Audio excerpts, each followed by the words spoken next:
I sold my company for $42 million.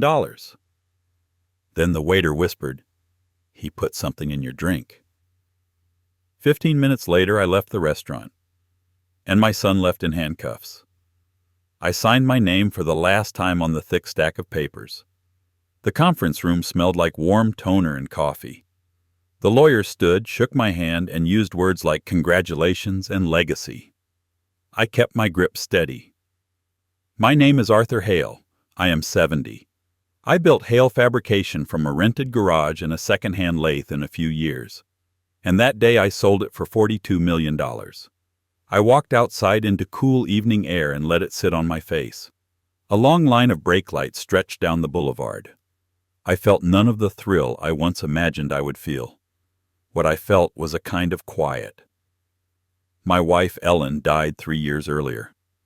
I touched my wedding ring and thought of her hands on my shoulders when a machine jammed at 2 a.m. She would have said, "Go home and sleep, Art," and she would have cut half the checks because she was the neat one. I sat on a low wall and called my granddaughter Lucy. She is 9. She likes to ask how steel bends. I told her, "Grandpa will be home for dinner." She shouted, "Bring bread." I promised her sourdough from the place she liked. My phone buzzed with texts from old employees. Some sent photographs from the early years. Men in oily coveralls, grinning. I smiled back at the screen and sent thumbs and hearts and short lines. I thanked them for standing beside me. I had already planned what to do next. I wanted to set up a trust in Ellen's name. I wanted to pay off the mortgage on the small school that helped her when she was sick. I wanted Lucy to have education covered without worry. I had details printed and folded in my breast pocket. A list of names, the school's address, my banker's number. I was not going to make a speech about it. I was going to take a pen and do it. The last call that day came from my son, Daniel. He used to work with me. He left after 3 years to move faster. He did not like the slow grind of the shop. He didn't like Monday safety meetings. He said scale a lot. I answered, and he did not say hello. "So we're set," he said. "Wire me my share." "There are no shares," I said. "There are gifts, if earned." He laughed, but there was no humor in it. "Dad, do not start with that. You built this on my ideas. I kept your books when you couldn't keep up. You owe me, I do not owe you," I said. "I love you. That is different." He breathed into the phone for a few seconds. I heard music in the background, glasses clinking. He said, "You know what? Let's celebrate. Dinner tonight, my treat, 7 o'clock at Mateo's." The call ended without a goodbye. I looked down at my hands. Work had thickened them and flattened the knuckles. A small smear of ink had dried across my thumb from the last signature. I wiped it on a clean handkerchief and put the handkerchief back in my pocket. I felt the folded papers there. I stood and walked toward the curb where my car waited. I did not feel hungry. I felt watched, the way you feel when a stranger paces behind you on a long sidewalk. I shook it off and drove to buy the bread Lucy wanted. While I waited for the loaf, a message popped up from Daniel with a thumbs up and a champagne bottle. Another came, then another, all fast, like he was firing them from his pocket without looking. I put the phone face down on the counter and asked for a paper bag. The house felt too neat when I got home. I kept it like that since Ellen passed. The kitchen was clean and quiet. I put the sourdough on the counter and called Lucy's mother to say I had it. She laughed and said she would pick it up tomorrow. I brewed a small pot of coffee and sat at the table with the papers. I read the trust draft again and checked the bank information. I did not rush. I do not rush when it matters. Daniel texted me the address for Mateo's even though I knew it. He wrote, "Dress sharp." I stared at those words for a moment. I had taught him to iron a shirt when he was 12. I had taught him to sand with the grain, not against it, when he was 13. I had taught him to listen before speaking when he was old enough to argue. Now he sent me "dress sharp," like a stage direction. I set the phone down and looked at the photos on the wall. Ellen had arranged them in a tidy grid. The smallest frame held a picture of Daniel at 7, holding up a lopsided birdhouse. His smile then was honest. At 6:30 I put on a dark blazer and clean shoes. I moved my wallet, keys, and phone to the usual pockets. I slipped the folded trust draft and the school's address into my inside pocket. I put on the old watch Ellen gave me on our 25th anniversary. The leather was worn smooth. I locked the door and walked to the car. The air had a damp edge. A neighbor waved. I waved back. Mateo sat on a corner under 3 old sycamores. The front windows were tall and soft with light. I arrived at 7 sharp. Daniel was already there. He had a new haircut and a jacket that fit like a glove. He hugged me, quick, and his eyes moved over my shoulder before they settled on me. "Dad," he said, "tonight we do it right." "Good to see you," I said. He ordered a bottle before we sat. He talked about venture funds and a friend who placed a founder. He talked fast, as if I had missed a bus that he had been riding for years. I nodded where it was polite to nod. The host set us at a table near the back wall, close to the service station where busboys stacked clean plates. Daniel leaned in and lowered his voice. "We do not have to be old about this.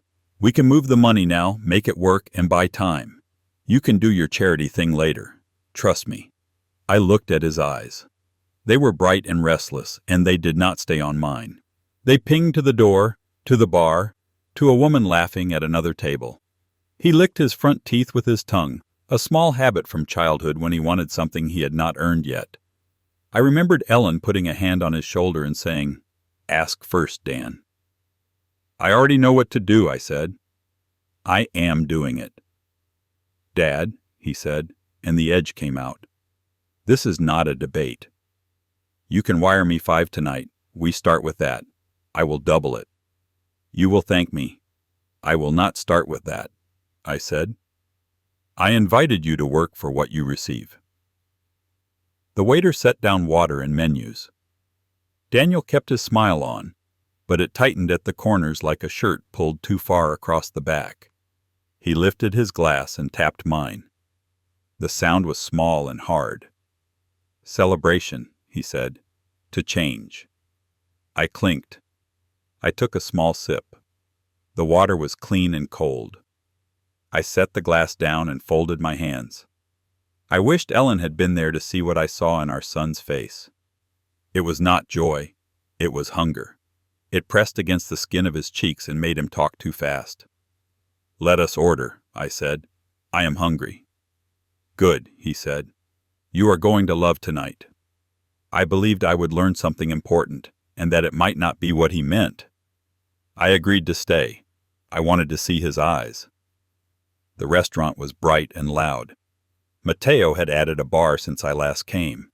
The back wall glowed blue with bottles. The room rang with forks on plates and a little pop song about summer that did not match the cool air outside. Our table was small and round, with a brass rim that caught the light. A candle flickered in a clear glass cup, the kind you can buy by the dozen, the kind Ellen used when we were having people over. Daniel sat with his chair a little too far forward, like he wanted to climb onto the table and sell me something.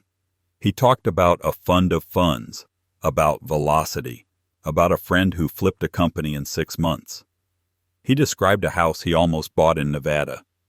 Then he covered his tracks and said, "Not for me, for us." His face pushed the word us so hard it went flat. I kept my voice even. "What do you do now, day to day?" "I manage relationships," he said. He glanced at his phone by his plate and flipped it face down with 2 fingers. "I find opportunities." "This sale? It's my moment and it's yours. If we do not move, we die." The waiter, a young man with tidy hair, set down bread and oil. He poured water again. Daniel waved him away without looking. The waiter's eyes flicked to mine. I gave him a small nod and a thank you. He made a note on a small pad and left. I looked at Daniel's hands. He had our family hands, big and square. He passed one under the table, then reached behind my chair as if to adjust his jacket. I felt a brush against the back rail. He withdrew his hand and smiled wide, all teeth, as if he had told a good joke. "What is the rush, Daniel?" I asked. "You think small," he said. "You were always a craftsman." "You could not see the board. I can see it. I saw payroll," I said. "I saw rent." He laughed. "You saw Friday." "I see 5 years I buttered bread and took a bite. It tasted like salt and yeast." I chewed and watched him. He picked up his water, took a sip, set it down, and pushed it away as if he had changed his mind about water. He liked the bottle he ordered better. He poured more wine and stared at my glass. "You are not drinking," he said. "I have had enough," I said. "I want to be clear. Be." "You are being dramatic," he said, but his jaw worked while he spoke. I saw a vein beat at his temple. He reached to the back of his chair again. He adjusted the collar at his neck. He reached behind mine once more, fast, like a small check on a loose screw. The room felt too warm. I took a slow breath and placed my palms flat on the table. I looked at the candle. The flame leaned when someone walked past. When I raised my eyes, I saw the young waiter again, near the service station, pretending to stack plates. He was not looking at the plates. He was looking at me. He had the kind of steady, worried look a person has when he has decided to do the right thing and hopes it will not explode in his face. "I will have the chicken," I said when the waiter returned. "No salt." "Of course," he said. His voice sounded a little careful now. Daniel ordered the steak and 2 sides and a dessert we did not need. He said, "Put it on my tab." He smiled at me like he had already won a prize. I could not see the score yet, but I could feel that someone had set a timer. I noted the way his hand had moved behind my chair. I noted it the way a man notes a rattle in a machine on the shop floor. He does not panic. He listens. He waits for the pattern to repeat. Something was off. The waiter returned alone. He leaned in, quick, and spoke under the noise. "Sir," he said, "may I have a word?" Privately, his eyes flicked toward my son and back. His hand shook at the wrist. He held a folded check like a shield. I looked at Daniel. He was busy with his phone again, thumbs tapping fast. I nodded to the waiter. I stood, pushed my chair back, and followed him 3 steps to the service station. A stack of white plates stood at eye level. The good smell of lemon cleaner came off the counter. He kept his voice low. "Sir," he said, "he put something in your drink." I felt my chest go cold, not fear. Cold like a shut door, like a window slammed in winter. My eyes did not move off his face. He swallowed. He added, "I saw his hand." Twice. I told the manager. "We can help you." "What did you see exactly?" I asked. "He had a small vial," the waiter said. "He tilted his hand over your glass." It was quick. I should have stopped it. I did not want to make a scene. "I am sorry." "You did enough," I said. "Thank you." The manager came in from the side, a woman with a tidy braid and a sharp face. She said, "Sir, we can take your glass now and keep it safe. We have cameras. We will preserve the footage. We can call the police or wait for your direction." I looked down the aisle at my table. Daniel sat with his chin high. He raised his glass and took a large swallow. He did not look like a son. He looked like a man who had practiced this moment in his head and decided it would go his way because he wanted it to. I turned back to the manager. "I would like a quiet room," I said, "and I need a phone with a clear line." "Of course," she said. "Right this way." They led me to a small room near the office. The hum of the refrigerator filled the space. The walls were plain and clean. The manager took my water glass and placed it into a clear plastic bag with a zipper top. She sealed it. She wrote the time and the table number on a label and stuck it on the bag. She set the bag into a paper sack and folded the top twice. She pressed the fold flat with her hand. The waiter stood still, hands at his sides. "Thank you both," I said. "Please keep that safe. Keep the camera footage safe, too." Do not speak to him. I will handle the next step. I called the non-emergency number the manager gave me. I explained, with names. I spoke as if I were describing a machine that had failed inspection. Simple words. Exact times. The officer on the line asked me to stay on the premises. They would send a unit. I thanked him and ended the call. I stood for a minute and felt the shape of the room settle around me. I did not tremble. I did not shout. I felt the old, familiar discipline of a crisis at the shop, when a belt snapped and a man froze, and my voice had to make order. I put my hand on the inside pocket of my blazer and felt the folded papers there, warm from my body. Ellen's name was on the first page. I thought of Lucy's small hand in mine when we crossed a street. When I stepped back into the main room, the noise sounded louder, like a radio turned up too high. Daniel saw me and lifted his eyebrows as if to ask, "What took you so long?" I sat down. I moved my water glass to the far edge of the table. I folded my hands. I looked into his face for the boy I had known and did not find him. "Everything all right?" he said. "It will be," I said. I had what I needed. I had patience. I had witnesses. I had time. Everything had changed. When I was young, determination meant keeping a roof over our heads and food on the table. Now, it meant something colder and heavier. At that moment, my determination was no longer survival. It was justice. You won't believe what the full picture would be. But before we continue, please subscribe to the channel and write in the comments what time it is where you are now. I went back to the table. The candle had burned lower. Daniel tipped his chair on two legs and smiled like a host. He raised his wine and set it down again.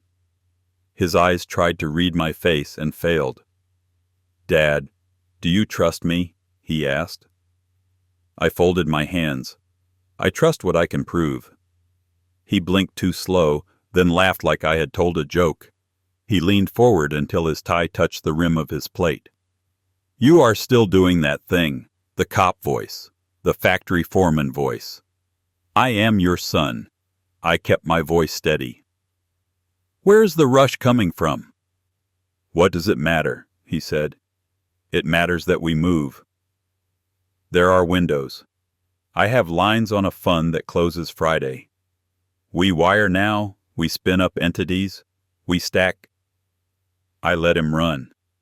I watched the muscles in his jaw work. I watched the way his left hand rested by his phone, as if the phone might give him courage. I thought about the young waiter's face and the manager's calm notes.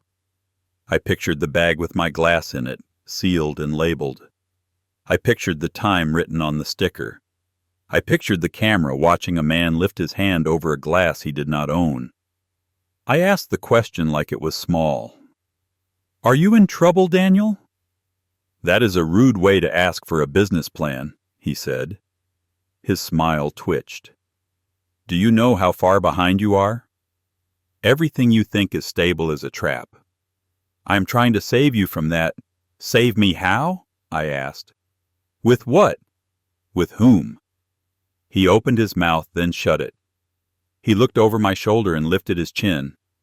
I did not turn. He watched the bar, then me, then the bar again. He rubbed his thumb against his first two fingers, a nervous count. 1, 2, 3. I tried once more. I needed words that would land. "If you are clean, you can be clear. Tell me who you owe. Tell me what is due and when. Tell me what you promised on my name." His eyes hardened. "You think I would use your name? I have my own." "Yes," I said. "You have my name. I gave it to you. You will not use it to take from me." His chair thumped back onto four legs. The smile dropped. "Wire me 5 tonight," he said. "We will start there." "It is not negotiable." I studied him for a long second. I wanted to see a boy who built a birdhouse and held it out with pride. I saw a man who had already made a choice and needed me to confirm it. I decided I would not. "I hear you," I said. and I will act according to what I can prove." His mouth tightened, and the vein in his temple beat faster. He looked past me again, toward the bar. He swallowed and touched the back of his chair. Twice. 2 officers stood by the bar now. They did not rush. They looked like men who knew how to let a room do the talking. The manager spoke to them in low tones. The paper sack with my glass in it sat on the counter behind them, neat and still. The waiter stood nearby, hands clasped, eyes steady. I laid a sealed envelope on the table between us. It was white and thick. On the front I had written, "Draft, not executed." Inside was the letter I had typed that afternoon, a simple estate outline I had not signed. It named my granddaughter. It named the school. It left space where Daniel might have been, if he had stood up as a son. I kept one finger on the envelope. Daniel's eyes dropped to it. His hand rose without him telling it to. He reached. I did not let go. "What is that?" he asked. "Proof of how I am thinking," I said. "Not final. Not promised. A direction." He laughed once, sharp. "You would use paperwork to control me?" "No," I said. "I would use it to protect what your mother loved." He pressed his fingers on the edge of the envelope. He leaned over it, like a man leaning over a map he wants to redraw. "Why show me this?" he asked. "To give you a chance to be clear," I said. "Tell me what you have done today. Tell me why you touched the back of my chair." "Twice." He blinked. He sat back. He tried on another smile and found it did not fit. "You are paranoid," he said. "You have been paranoid since Mom died." "You need me. I needed your honesty," I said. "I did not get it." He reached again, and again I did not let go. He realized then what the envelope meant. Not just the paper, the line. He glanced at the bar. He saw uniforms. He pulled his hand back as if the paper had burned him. I tucked the envelope back into my inside pocket next to the folded draft of the trust and the school's address. My watch band creaked. The leather felt warm from my skin. Ellen had chosen it for that reason. She had said, "It will keep time even when you forget to." I stood. I smoothed the front of my blazer. "Walk with me," I said. "Where?" he asked. The smile was gone now. The boy was gone too. What sat across from me was hunger with my last name. "Toward the door," I said. "I want you to look at something." He hesitated, then rose. He put his phone in his pocket without looking at it. The candle on our table burned lower and bent toward the draft as we moved. We walked past the bar. The officers shifted their weight and watched us the way a good machinist watches a new cut, steady, certain, ready. The manager nodded once at me. The paper sack on the counter was there, the label square and neat. The time on it matched my watch within a minute. "Sir," the taller officer said to Daniel, "we need to ask you some questions." Daniel tried to act surprised. "About what?" he said, spreading his hands. The officer kept his voice even. "About something that may have been placed in a beverage at your table. We have your manager's cooperation. We would like to talk here." Quietly, Daniel looked at me as if he could still change the air in the room by staring. I did not blink. He looked at the sack. He looked at the waiter, who did not look away. He tried a different move. He took a step as if to leave. "Stop there, please," the other officer said. I told myself to breathe. I kept my hands by my sides. I did not speak for him, and I did not speak for myself. This was not the shop floor with a belt to replace. This was a moment where the right people had to do the right thing and hear their own voices doing it. The taller officer asked, "Would you consent to answer a few questions?"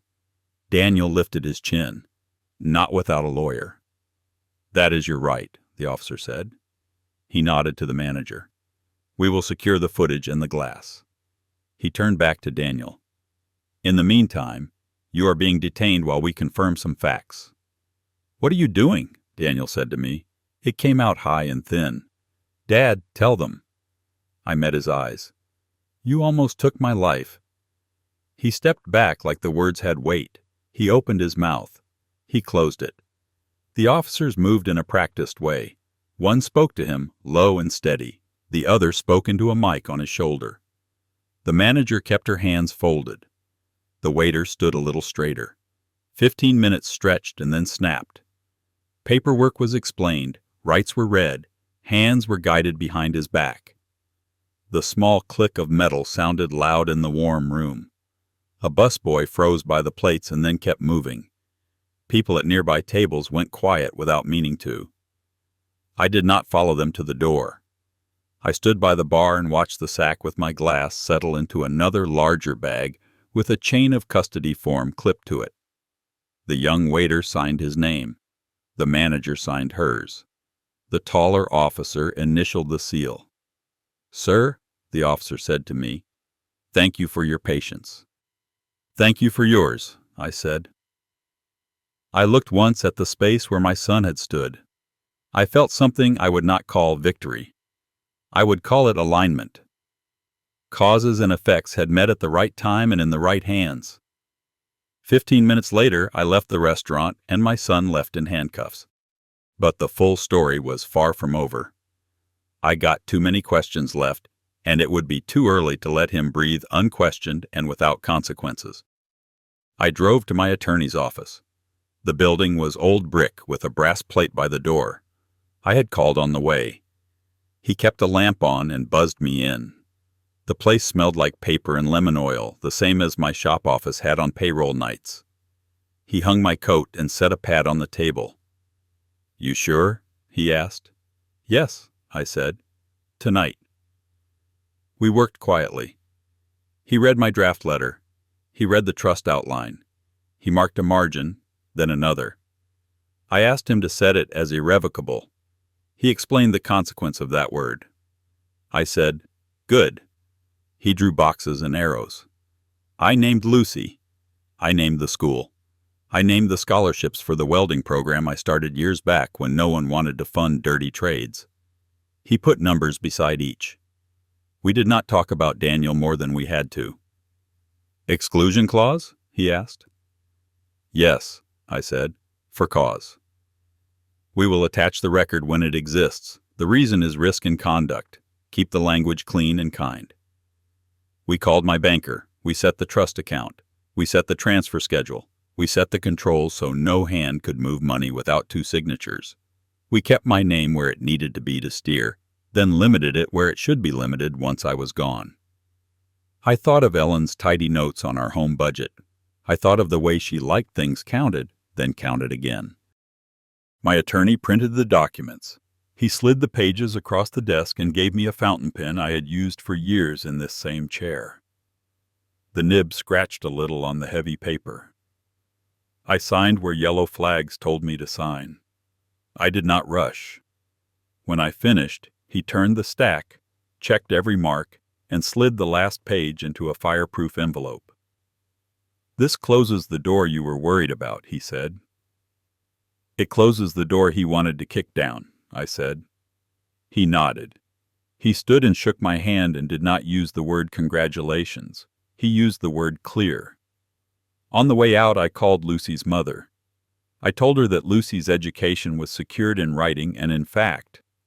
I told her to tell Lucy that Grandpa would take her to the shop this weekend to finish the cedar box. She said, "She will love that." I said, "Me too." Outside, the night air felt clean. I put my hand in my inside pocket. I felt the empty space where the unsigned letter had been. In its place now was a file receipt and a copy stamped with tonight's date. I touched my watch band. It was late, but it was time. The detective called the next morning. I was at the kitchen table with coffee and the stamped copy of the trust. The house was quiet.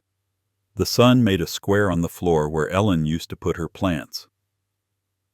"Mr. Hale," he said, "this is Detective Alvarez. We have preliminary results. The lab found a benzodiazepine in your water. The camera shows your son's hand pass over your glass twice. The waiter gave a written statement. We also obtained messages from your son's phone with a warrant. One reads, "He's old. Tonight's the night." I wrote the time he said down with a dull pencil. My hand stayed steady. "Thank you," I said. "Do you need anything else from me?" "Not right now," he said. "We will keep you updated." When I set the phone down, I stared at the pencil mark on the pad. I thought of Daniel at 7 with a Band-Aid on his knuckle because he had rushed his cut on the birdhouse. He lied about how it happened. He said the cat scratched him. Ellen looked at me, and I looked at him, and we waited. He held the lie for 3 seconds, then the tears came, and he told the truth. We cleaned the cut and made him wear safety glasses after that. He had learned for a while.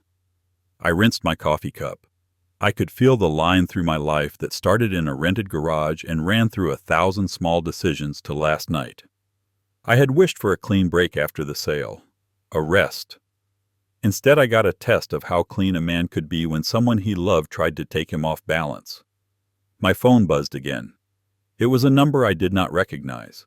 I let it roll to voicemail. The message landed a minute later. It was short. "You will regret this." No name, no breath, just that sentence and a click. I saved it and emailed it to the detective with the time and the number that sent it. I went out to the shop and stood by the workbench. The cedar box for Lucy sat where we left it. The lid still needed a second pass with fine paper. I ran my fingertip along the edge and felt a small burr. I thought of Daniel's hands on my chair. I thought of the vial the waiter described. I thought of the word almost. Almost ended my life. Almost stole Lucy's grandfather. Almost erased the work I had done for her future and for the school with Ellen's name on it. Almost did not happen. I sat on the stool and pulled the fine paper from the shelf. I sanded in quiet strokes until the edge felt right. He posted bail. I expected that. By afternoon, he was outside my gate. The sun was high. The street was quiet. He wore the same jacket from last night. It no longer looked sharp. It sagged at the shoulders like it wanted to slide off. He stood on the sidewalk and stared at the camera above the intercom box. "Open the gate," he said. He had to press the button to say it, so it came through the speaker with a thin edge. I pressed the intercom button. "No." "You ruined my life," he said. "You almost ended mine," I said. He tried a different tone. "Dad, please. We can talk. None of this has to be public. You can tell them it was a misunderstanding. We will fix it. I will fix it." His eyes glanced left and right, checking for neighbors, checking for witnesses, still selling. I remembered a night when he was 12 and angry about a math grade. He had slammed his bedroom door. Ellen had sent me up with a glass of milk and a slice of cake. I had sat on the edge of his bed and waited until he stopped huffing. I had said, "We fix what is real." We do not pretend he had nodded then. He had understood for a while. Now I watched him on the small screen. He had not slept. He looked like a man who woke on a floor with a hard light in his face and decided to try charm on a wall. "Daniel," I said, "listen to me. There will be a boundary now. You will not come to this gate again. You will not call this number. If you need to speak, you will speak through the people who called you last night." "You are my father," he said. His voice cracked. "You owe me at least a chance to explain." "You had a chance last night," I said. "I asked for clear." "You gave me tricks." He pressed his palms to the bars and leaned in as if he could push the house closer. "Do not do this," he said. "Do not make me your enemy." "You did that," I said. A cruiser eased to a stop behind him. An officer stepped out with a folded paper in his hand. I had called when the detective texted. The officer nodded to the camera and then to me through the lens like he knew where I was standing. He turned to Daniel. Daniel looked up at the camera one more time. He did not speak. He crumpled the paper by accident with the same hand that had reached behind my chair. He walked away, past the neat hedge Ellen planted 20 years ago. The cruiser rolled forward in a slow line behind him, making sure he kept walking. I stood a long time by the intercom. I did not feel anger. I felt like a man who had finally put a lid on a pot that had boiled too long. The bank room was plain. No windows. A table with scratch marks. My attorney sat beside me. I set a thin folder down. The banker skimmed it, nodded once, and slid me a single page. "We'll handle it like any other account," he said. "Good," I said. I signed where he pointed. No speeches, no back and forth. We stood. That was the work. In the lobby I saw a coffee cart near the door. I did not want coffee, but habit made me look. A man stepped from behind a column, same jacket from the night before. Daniel. He should not have been there. The order was clear. My stomach went tight. He smiled like a salesman spotting a late customer. "Dad." "Truce." He lifted a small plastic bottle of water. The seal was broken. The cap sat crooked on the threads. "No," I said. "It is just water," he said. He raised his eyebrows, innocent. He stepped closer, quick. His voice dropped. "I only want to talk." "Keep your distance," I said. I did not raise my voice. I shifted one step so the security camera above the cart had us both in frame. I kept my hands open and away from him. I did not touch the bottle. He laughed under his breath and tried to tuck the bottle into my blazer pocket. Quick. An old trick, like slipping a note into my lunch pail when he was a boy. I moved before it touched fabric. The bottle clacked against the table edge and rolled. A guard looked up. The bottle thumped to a stop against a chair leg. A wet ring marked the wood where it had been. "You cannot be here," I said.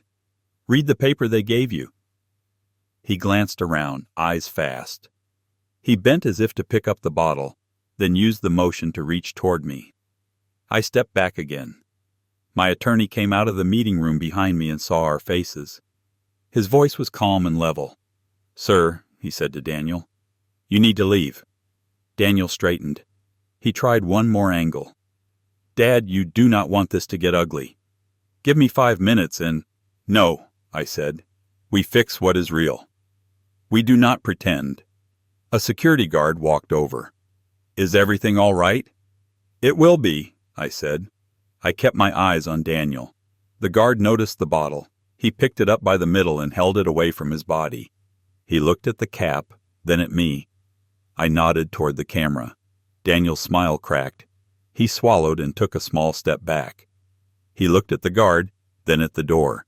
He did not run, but he left fast, shoulders high, hands tight at his sides. The guard asked if I wanted to file a report. "Yes," I said.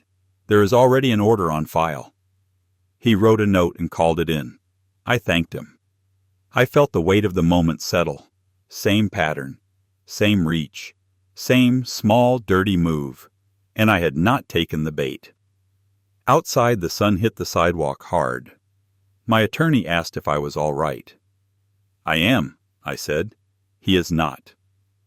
We walked to the curb. I called Lucy's mother and kept my voice easy. I told her Saturday was still 10 o'clock. I told her I would bring the bread, smiled at her response, and hung up. I tightened my watch band one notch. It settled where it belonged. I put the folder under my arm and felt the smooth edge against my palm. I did not feel lighter. I felt solid. The bank would move forward. The guard had a report. The camera had a clear view. I had a straight line to follow. The last fight was approaching me. The sentencing hearing took place on the next Wednesday morning. The sky was pale and flat. I wore the same dark blazer. I sat in the back row. I did not want him to see me, but part of me wanted him to know I was there. The air inside the courtroom smelled like dust and old paper. I had stood in rooms like this before, city meetings, contract signings, but never with my son at the front in chains. Daniel walked in with the deputy beside him. His jacket was gone. He wore a plain shirt, rumpled. His face looked older, pale around the eyes. He sat at the defense table, turned his head just enough to scan the benches. I stayed still. The prosecutor stood, brief and direct. He listed what Daniel had done: the substance in the glass, the prior violation at the bank, the risk to life. He held up a small sealed bag that I recognized. My water glass. Still labeled. Still damning. Daniel's lawyer whispered to him. Then the judge spoke. Calm, even. "Mr. Daniel Hale, do you have anything to say before sentencing?" Daniel's voice cracked on the first word. "It was a mistake," he said. "He's exaggerating. It wasn't poison. It was something to calm him down, that's all." The judge lifted a hand. "You placed a controlled substance in another person's drink. You violated a restraining order. You approached the victim again with intent to harm." "That is not a misunderstanding," Daniel tried again. "He's my father." "You don't know him. He would have cut me out of everything. He already did." The judge looked down at the papers, then back up. "You're not standing here because you were cut out. You're standing here because of what you chose to do about it." The gavel hit once, sharp. "Sentence, 3 years in state custody, mandatory treatment and evaluation, no contact with the victim or his family." The sound of the cuffs locking was small but final. Daniel's shoulders dropped. He turned, looking for me. Our eyes met. His mouth opened, but no words came out. I saw the boy who used to bring me bolts from the supply bin, his hands black with grease, smiling because he wanted to help. That boy was gone. This man had tried twice to make me a story on the evening news. The deputy led him through the side door. The door shut, metal on metal. Silence filled the room. No one clapped. No one gasped. Just paper moving on desks and pens scratching in routine. I sat for a long time, staring at the judge's bench. 3 years. It wasn't enough to erase what he'd done, but it was enough to mark it forever. He would have a number now, not just a name. A record that would follow him where charm could not. As I walked out, my hands shook, not from sadness, but from restraint. Some small part of me, buried deep and ugly, wanted to see him fall further, to strip away the last mask he wore. But another part, the one Ellen built into me, said it was done. Justice had landed. Anything more would make me him. Outside, the sunlight felt harsh, almost white. I stood on the courthouse steps and looked at the street. Cars passed, people talked, life kept its rhythm. For a long moment I didn't move. Then I whispered, not to him but to the air, "You will never touch this family again." I buttoned my blazer and walked away. The law took center stage. I stepped back. I called the family to my living room on a Sunday afternoon. The house was clean and bright. Ellen's grid of photos watched from the wall. The sourdough I had promised Lucy sat on a cutting board still in its bag. I laid a single page on the coffee table. It was a plain summary. Names. The trust in Ellen's name. The school gifts. The scholarships for the welding program. Lucy's protections. There was no space where a space used to be. That line had been closed. Lucy sat cross-legged on the rug, tracing the border of the page with one finger like it was a map. Her mother took the chair by the window. She looked tired but steady. My sister-in-law, June, held a mug with both hands. No one spoke for a moment. The clock on the mantel ticked. It did its job. "This is what I did," I said. "It is signed. It is funded. It is simple." June nodded. "Ellen would like the school part," she said. "She used to talk about those nurses by name." "She did," I said. "And the scholarships will carry her voice forward. We needed more hands in the trades when I was young. We still do." Lucy looked up. "Does this mean I can go to any school I want?" "It means you can work hard and not worry," I said. "It means your choices come from your effort, not from fear." She smiled, then stared at the page again. I watched her face move through it, piece by piece, the way Ellen used to read the paper on a slow morning. Calm. Exact. Her mother cleared her throat. "And Daniel?" she asked. The words were careful, placed like fragile things. "He is not part of this," I said. "There is a boundary now." "It is not about hate. It is about safety." She nodded once.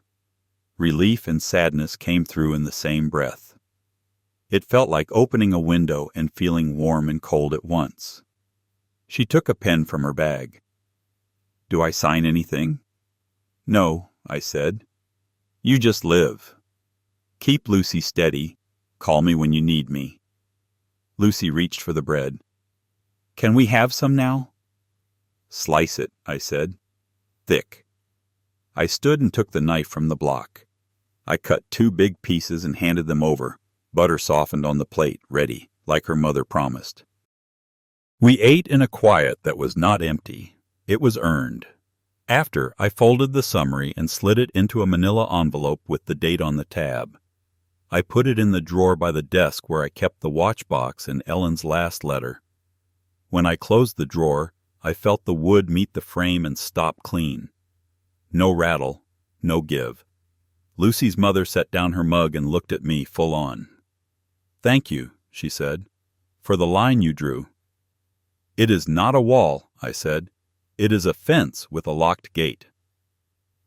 That is what this family needs. Weeks turned, then a few months.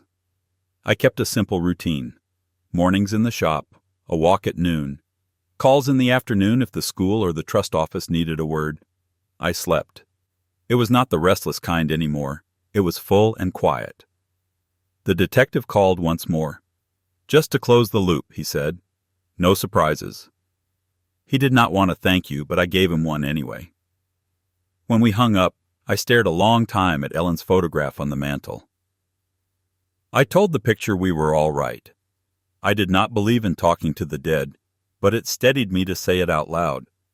A letter came from the school with a small photo inside.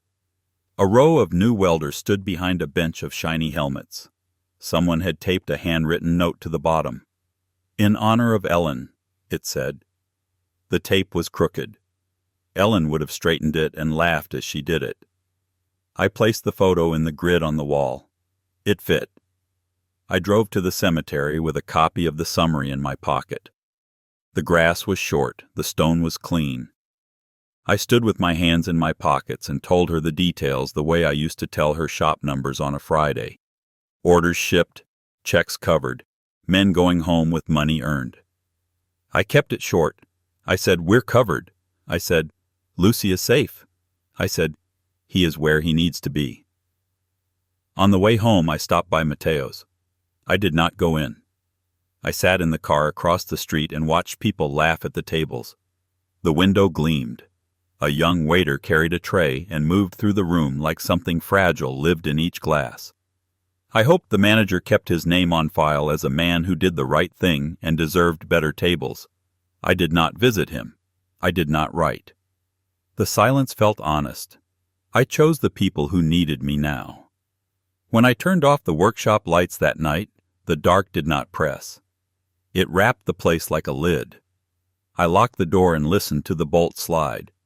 It sounded like a decision you cannot unmake. Another Saturday came bright and cool. I picked up Lucy at 10, just as usual. She climbed into the truck with her notebook and that careful excitement she gets when she knows the plan. The shop smelled like cedar shavings and lemon oil. The little box waited on the bench with its lid off. 2 hinges and the small screwdriver sat in a neat line. I put on music low, a song Ellen used to hum when she folded towels. We worked without much talk. I showed the stroke and Lucy matched it. Long, even with the grain. Shavings rose like paper curls and clung to her sleeves. She tried to puff them off and then just kept going, patient in the way a child is when her hands finally teach her what her eyes wanted. I brushed the dust and watched for the point where the surface changed from rough to ready. She felt it too.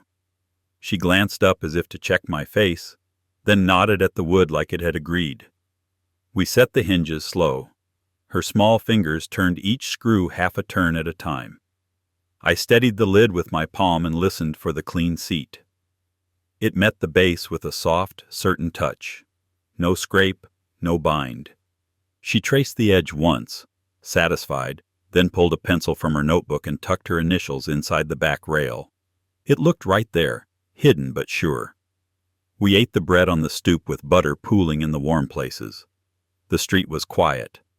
A bicycle clicked past, then nothing. I watched her hold the box on her lap like a treasure someone lent her and might ask back at any moment. I thought about another pair of hands at this age, passing nails from a coffee can, counting out loud. The memory came sharp and then dulled, like a blade that finds bone and stops. I let it pass. Some things are true and still not welcome in the room. I took out the small brass key I had cut that morning. Plain ring, clean teeth. I turned it in my fingers once before placing it in her open palm. She looked at it for a long second without speaking, then slipped the ring onto her thumb and pressed the key flat against her skin as if to warm it in. "Careful," I said. "Only that." She nodded. No promises, no ceremony. Just the small weight of a tool in the right hands. Back inside, we wiped the bench and returned the screwdriver to its spot. I turned off the music. We stood at the door together. I locked it, then let her slide the key in and give it a gentle turn. The click was bright and simple. She smiled to herself. I felt the watch band warm against my wrist and thought of the line I had drawn and the quiet it made. It was not joy without shadow. It was good, though. The shop held, the box closed clean, the key found its keeper. The bitterness stayed where it belonged, outside the fence, on the far side of a locked gate. What would you do when justice finally comes? But it arrives carrying the weight of your own blood. Please share your thoughts in the comment section. My grandpa's worst really happened. I believe him. If you want more true tales stories like this, hit subscribe.